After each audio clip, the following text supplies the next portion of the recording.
بسم الله الرحمن الرحيم والصلاة والسلام على مولانا رسول الله وآله وصحبه.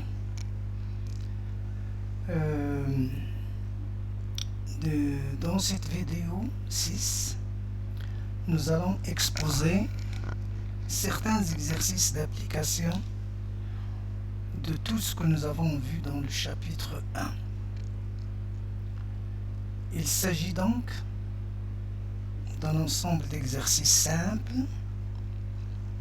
mais qui feront l'objet d'application des notions suivantes: le degré de liberté, trouver le Lagrangien du système, les équations du mouvement, calcul des moments généralisés, moments conjugués si vous voulez, les forces généralisées, et on va répondre à la question existe-t-il des intégrales premières et les trouver. Bien. Le premier exercice, c'est l'exercice modèle d'un oscillateur harmonique linéaire. Considérons donc un ressort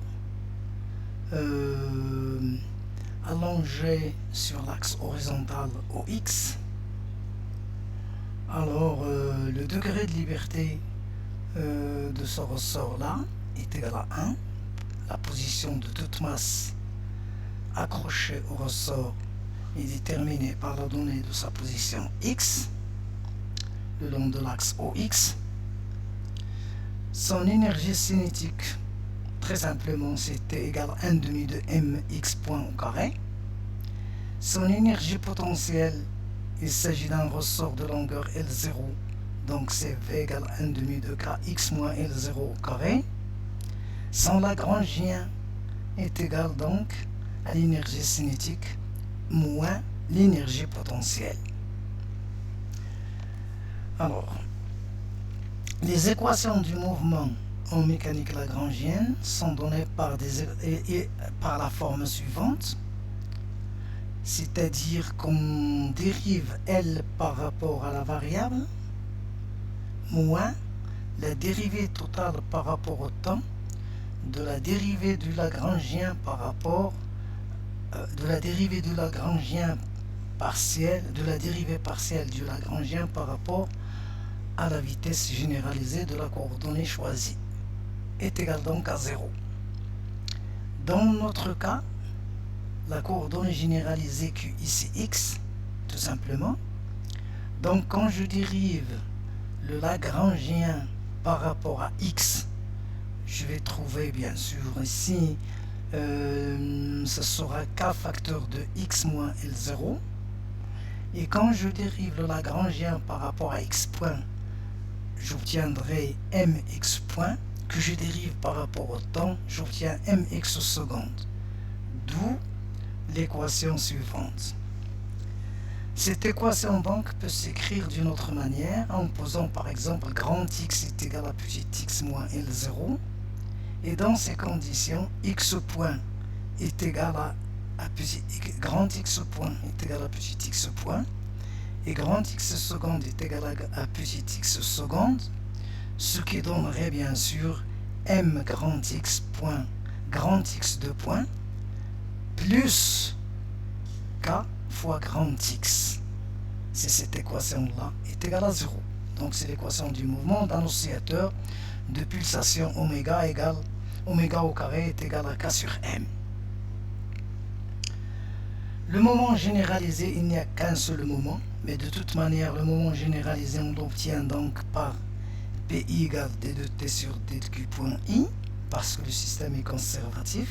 Toutes les forces qui travaillent dérivent d'une énergie potentielle, qui donne donc Px est égal à D de T sur D de X point, est égal à D de L sur D de X point, est égal donc à Mx point. C'est une quantité de mouvement. Donc le moment conjugué ou bien moment généralisé, dans ce cas, est une quantité de mouvement. On peut le voir d'après la nature de X. Force généralisée, par définition, QI égale l'intégrale de f de m d de r sur d de QI d de sigma, Ici, nous n'avons qu'un seul point matériel qui est soumis à une seule force, c'est la force de rappel. Donc Qx est égal à F, produit scalaire de d de R sur d de X. R, c'est la position, donc alors il est égal, parce que R, oui je ne l'ai pas écrit, mais de toute façon on peut l'écrire facilement. Donc c'est d de R sur d de X est égal à I. Et F est égal à moins Kx moins L0. Donc ce produit scalaire est égal à moins Kx moins L0. On retrouve donc que la force généralisée est égale à la force de rappel. Qx est égal donc à cette expression. On peut aussi utiliser l'énergie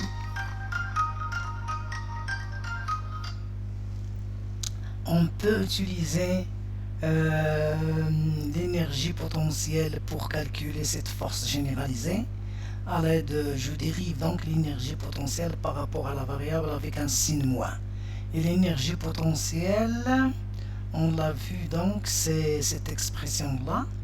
Quand je dérive cette expression par rapport à x, je vais trouver k facteur de x moins L0 avec le signe moins, donc je retrouve la force généralisée. Donc très bien. Existe-t-il des intégrales premières? Oui, parce que a priori nous savons que notre système est conservatif, donc il y a conservation de l'énergie totale du système. Et l'intégrale première donc est égale et notée E, qui est égale à constante, est égale à l'énergie cinétique plus l'énergie potentielle. Très bien. Donc voilà pour cet exercice. On a appliqué premièrement le degré de liberté, deuxièmement donc l'énergie cinétique puis l'énergie potentielle qui donne donc l'expression du Lagrangien. Les équations du mouvement s'écrivent en la forme suivante, donc on doit faire ces calculs-là pour l'obtenir. Si on ne s'est pas trompé, donc l'équation du mouvement, on peut l'obtenir facilement. Le moment généralisé, ici, puisque le système est conservatif, donc je peux le calculer uniquement à l'aide de l'énergie cinétique, sinon on peut le calculer à l'aide du Lagrangien. La force généralisée, je connais sa forme, c'est l'intégrale de la force produit scalaire avec la dérivée de la position par rapport à la variable, et donc ou bien la somme, ou bien, puisque le système est conservatif, je calcule directement la force généralisée à l'aide de l'énergie potentielle associée. Très bien. L'intégrale première, on doit chercher s'il existe des intégrales premières. La première des choses à laquelle on doit réfléchir, c'est est-ce que le système est conservatif? S'il est conservatif, donc notre système possède une énergie totale constante. Dans le cas où le Lagrangien possède une coordonnée cyclique, on écrit alors la conservation du moment conjugué associé à la coordonnée cyclique.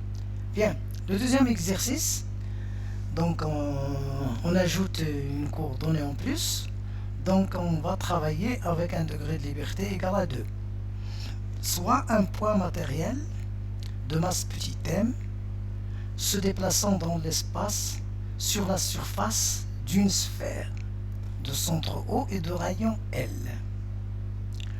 Alors, le degré de liberté, puisque le point M se déplace sur une surface, donc degré de liberté est égal à 2.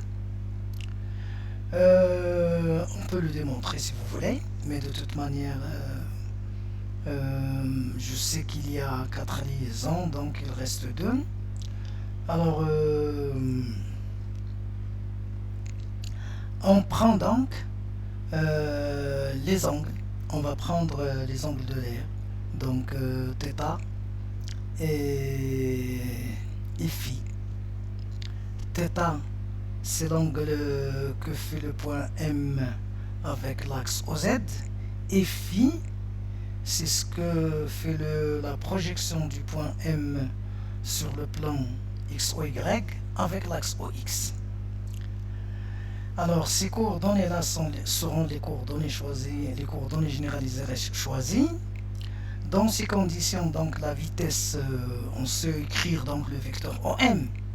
Le vecteur OM est égal à L ER, que je dérive et j'obtiens donc la vitesse V est égale à L θ point E θ plus L phi point sinus de θ E phi. Très bien. Alors, l'énergie cinétique donc sera calculée, c'est 1/2 de mv carré.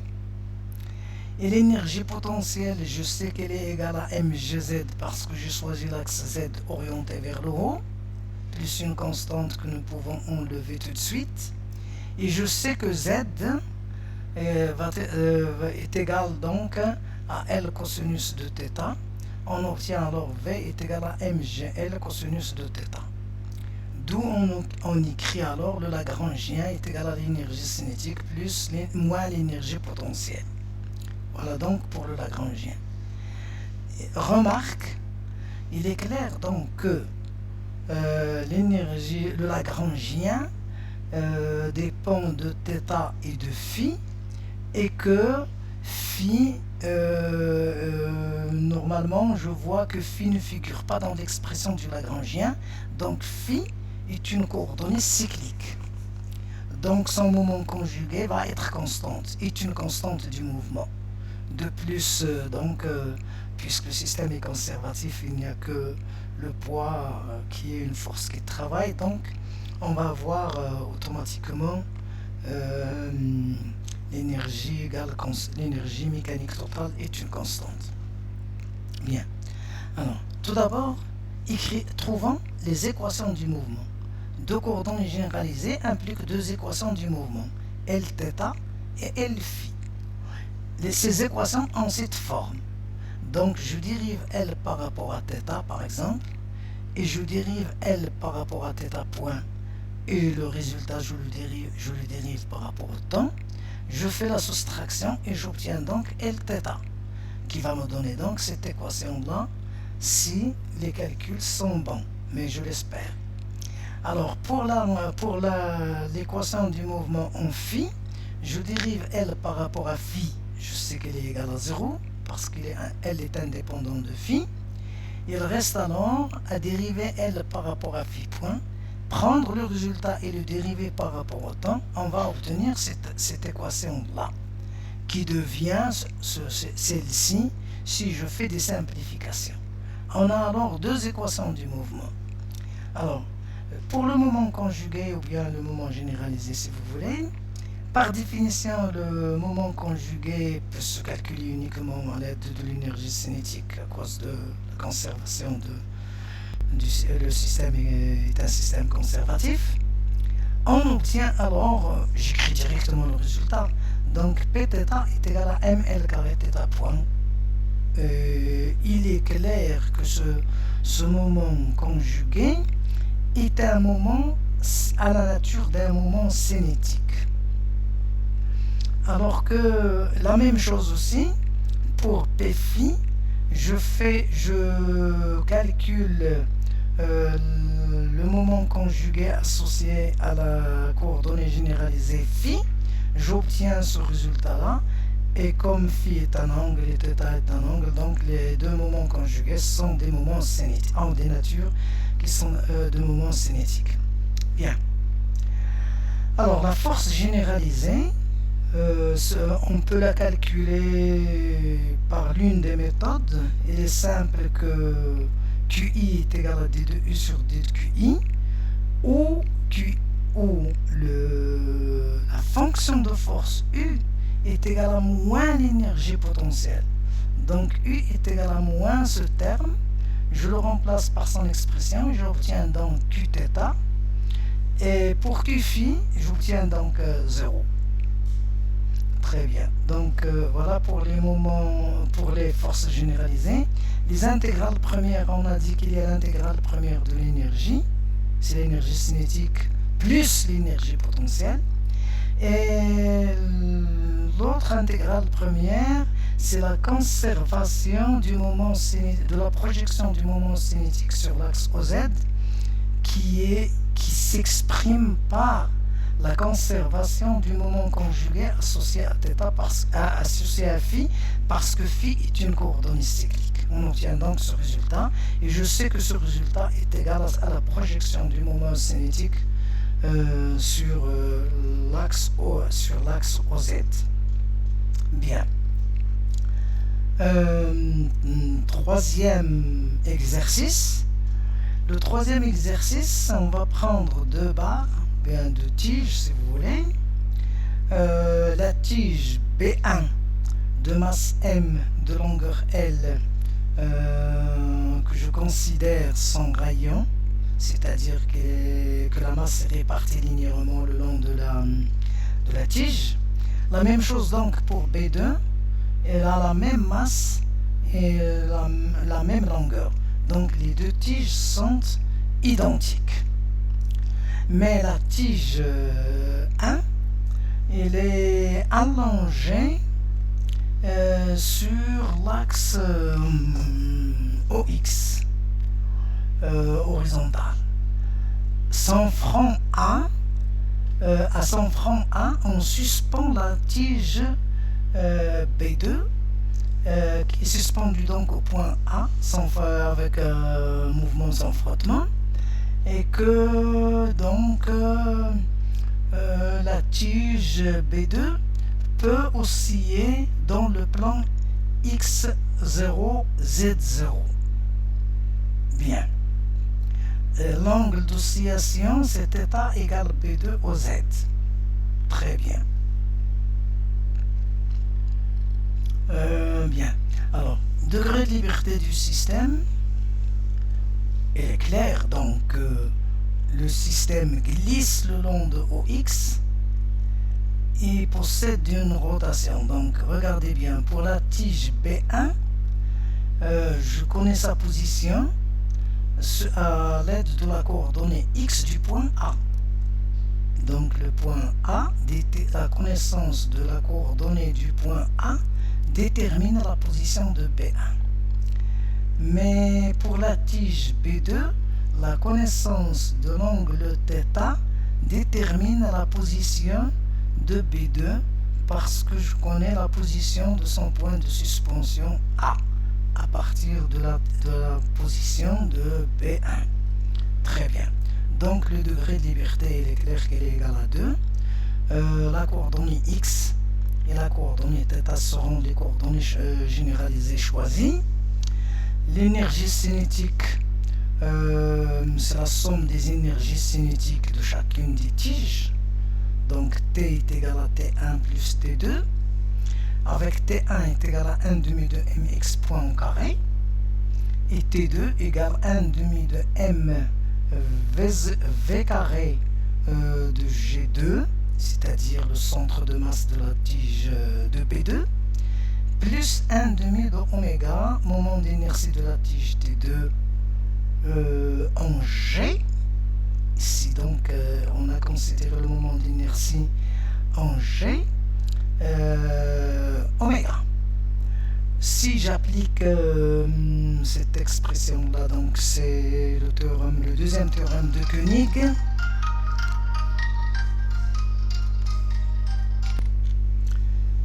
Je reviens donc, voilà, le calcul donc de l'énergie cinétique T1 et de l'énergie cinétique T2.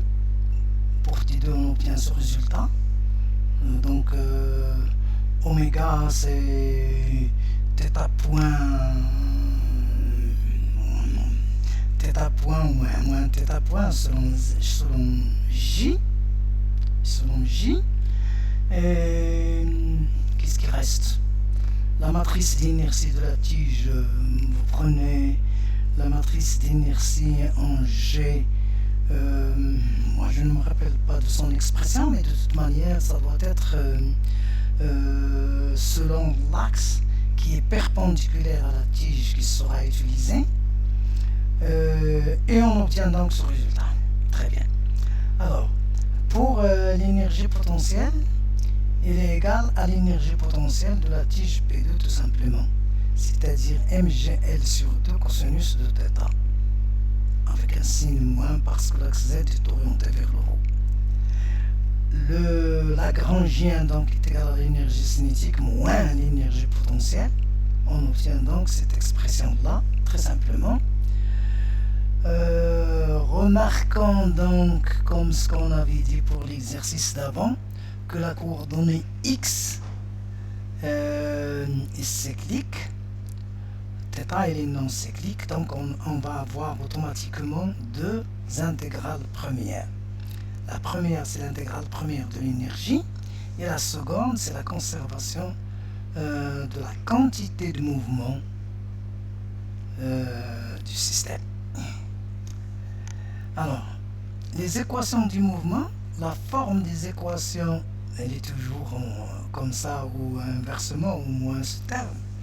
Ce n'est pas là le problème. Donc, on obtient Lx est égal à cette expression et Lθ est égal à cette expression que l'on peut simplifier et obtenir ce résultat-là. Même si on peut simplifier par m par exemple et obtenir un résultat dans lequel ne figure pas la masse. Bien. Les moments généralisés ou bien les moments conjugués, Px c'est d rond L sur d rond x point, on obtient ce résultat.